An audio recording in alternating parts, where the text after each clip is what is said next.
नमस्कार दोस्तों, स्वागत है आपका मेरे चैनल पे।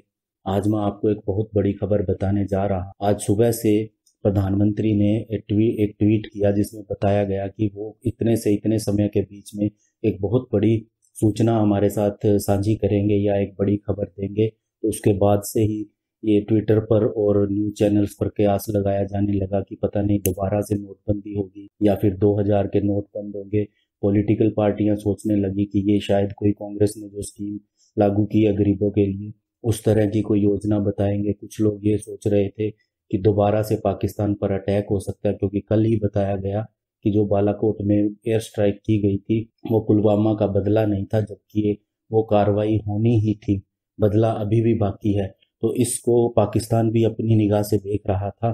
तो ऐसे में जो न्यूज़ आई, जब प्रधानमंत्री स्क्रीन पे आए तो उन्होंने बताया कि भारत दुनिया का चौथा ऐसा देश बन गया है जो अंतरिक्ष में किसी भी देश के सैटेलाइट को मार सकता है। इसके साथ ही भारत दुनिया का पहला ऐसा देश बन गया है जिसने पहली ही बार में किसी अंतरिक्ष में किसी सैटेलाइट को मार गिराया हो, क्योंकि इससे पहले अमेरिका, रशिया और चाइना के पास यह कैपेबिलिटी है, लेकिन उन्होंने कई वर्षों के प्रयास के बाद, यानी कई बार इसके लिए उनको टेस्ट करने पड़े, उसके बाद उनको ये सफलता मिली। लेकिन भारत ने पहली ही बार में ये सफलता हासिल कर ली है। इससे पहले 2007 में चाइना ने यही परीक्षण किया था और उसमें चाइना की काफी बुराई भी की गई थी, क्योंकि चाइना ने जो किया था वो स्पेस में काफी ऊंचाई में जाके ये किया था, जिससे कि पोल्यूशन काफी फैला था और इससे दूसरे सैटेलाइट डिस्ट्रॉय होने का भी खतरा था।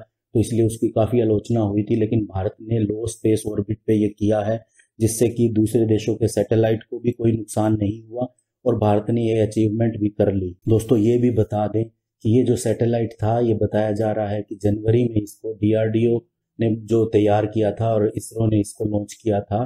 तो उस समय भी इसके बारे में कोई बहुत ज़्यादा कुछ बताया नहीं गया था, क्योंकि इसको शायद सीक्रेट रखना इसका मकसद होगा। तो केवल इतना ही पता था कि डीआरडीओ का एक सैटेलाइट इसरो ने लॉन्च किया है और आज हमें पता चल गया कि उसका क्या रीज़न था। और ये भी बता दें कि ये एक लाइव ऑपरेशन था, यानी जो लाइव सैटेलाइट अपना काम कर रहा था उसे मिसाइल के द्वारा डिस्ट्रॉय किया गया। दोस्तों, इसके मायने क्या है, इससे हमें फ़ायदा क्या होगा, तो इसके बारे में मैं आपको बता दूं कि भारत के बहुत ज़्यादा अंतरिक्ष में सैटेलाइट हैं और जिन देशों के पास ये कैपेबिलिटी है कि वो सैटेलाइट को डिस्ट्रॉय कर सकते हैं, तो ये एक तरह से भारत के लिए खतरा बना हुआ था। लेकिन इस सफलता के बाद उन देशों की ये हिम्मत नहीं होगी कि वो भारत के सैटेलाइट को नष्ट करें, क्योंकि भारत के पास भी ये कैपेबिलिटी है कि वह उसका बदला ले सकता है या दूसरे देश के सैटेलाइट को डिस्ट्रॉय कर सकता है। और इससे हमारे मित्र देशों को ये मैसेज जाएगा कि भारत उनकी सुरक्षा के लिए खड़ा है, या वो भारत के साथ अगर उनका अच्छा संबंध है तो वो भी अपने सैटेलाइट सुरक्षित रख सकते हैं या किसी मुसीबत के समय भारत से मदद ले सकते हैं। और इसका सीधा सीधा मैसेज पाकिस्तान को भी है, क्योंकि हमने अभी कुछ जगह से ये सुना है कि पाकिस्तान ने कल एक चाइना निर्मित एक अपना एयर डिफेंस सिस्टम लगाया था, लेकिन हुआ ये कि उन्होंने अपना ही JF-17 गिरा दिया। इस सूचना की हम पुष्टि नहीं करते, लेकिन काफ़ी जगह से ये खबर आ रही है।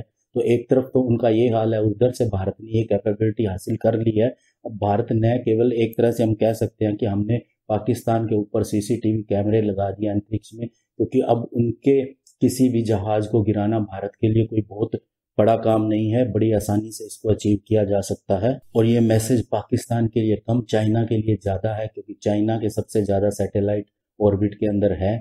इसलिए अब वह भारत से सावधान रहेगा और किसी तरह की कोई हिमाकत करने की हिम्मत नहीं करेगा। और इसमें सरकार की क्या सफलता है ये भी मैं आपको बताता हूँ।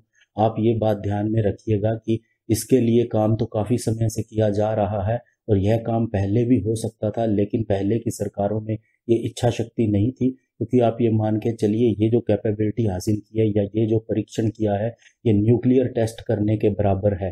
क्योंकि जैसे न्यूक्लियर टेस्ट में दूसरे देश को खतरा हो जाता है, उसी तरह इस तरह से बाकी देश ये कह सकते हैं कि आप हमारे सैटेलाइट को मार सकते हो या ये आपने जो काम किया है वो ठीक नहीं है। लेकिन फिर भी पॉलिटिकल विल इसके लिए चाहिए होती है, जो कि इस सरकार ने दिखाई है और न केवल साबित किया है। तो इसलिए ये हमारे देश के लिए बहुत अच्छी खबर है और भारत का नाम आज दोबारा से ऊंचा हो गया और हमने एक और जगह पे अपना नाम स्थापित कर लिया। इसलिए आगे देखते हैं क्या होता है। धन्यवाद। जय हिंद।